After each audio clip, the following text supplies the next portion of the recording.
জয় যিশু। ধন্যবাদ। আসুন আজকে আমরা আদি পুস্তক 2 অধ্যায় শুরু করি। পাঠের আরম্ভ এইরূপে আকাশমণ্ডল ও পৃথিবী এবং তদু ভয়স্থ সমস্ত বস্তুব্যহ সমাপ্ত হইল। পরে ঈশ্বর সপ্তম দিনে আপনার কৃতকার্য হইতে নিবৃত্ত হইলেন। সেই সপ্তম দিনে আপনার কৃত সমস্ত কার্য হইতে বিশ্রাম করিলেন।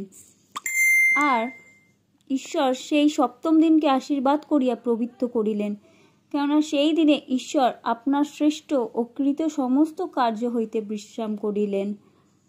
প্রথম নরনারীর বিবরণ।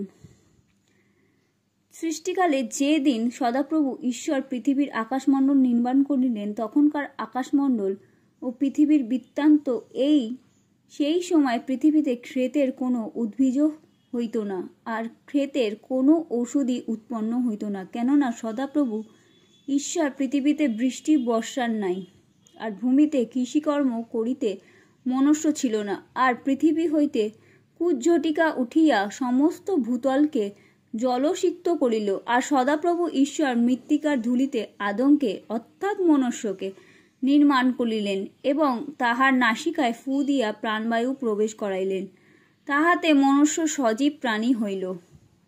আর সদাপ্রভু ঈশ্বর পূর্ব দিকে এদনে এক উদ্যান প্রস্তুত করিলেন এবং সেই স্থানে আপনার নিমিত্ত ওই মনুষ্যকে রাখিলেন।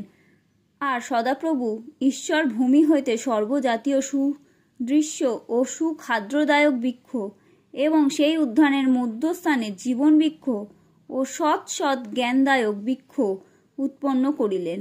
আর উদ্যানে জল সেচনার্থে এদন হইতে এক নদী নির্গত হইল। উহা তথা হইতে বিভিন্ন হইয়া চতুর্মুখ হইল। প্রথম নদীর নাম পিশন। ইহা সমস্ত হবিলা দেশ বেষ্টন করে, তথায় স্বর্ণ পাওয়া যায়। আর সেই দেশে স্বর্ণ উত্তম এবং সেই স্থানে গুগগুল্লু ও গোমেদ কমনি জন্মে। দ্বিতীয় নদীর নাম গিহন। ইহা সমস্ত কুশ দেশ বেষ্টন করে। তৃতীয় নদীর নাম ইদ্দেকল। ইহা অসুরিয়া দেশের সম্মুখ দিয়া প্রবাহিত হয়। চতুর্থ নদী ফরাত। পরে সদাপ্রভু ঈশ্বর আদমকে লইয়া এদনত উদ্যানের কৃষিকর্ম রক্ষার্থে তথায় রাখিলেন। আর সদাপ্রভু ঈশ্বর আদমকে এই আজ্ঞা দিলেন, তুমি এই উদ্যানের সমস্ত বৃক্ষের ফল স্বচ্ছন্দে ভোজন করিও, কিন্তু সৎ জ্ঞানদায়ক যে বৃক্ষ, তাহার ফল ভোজন করিও না, কেননা যেদিন তাহার ফল খাইবে সেই দিন মরিবে। আর সদাপ্রভু ঈশ্বর কহিলেন, মানুষ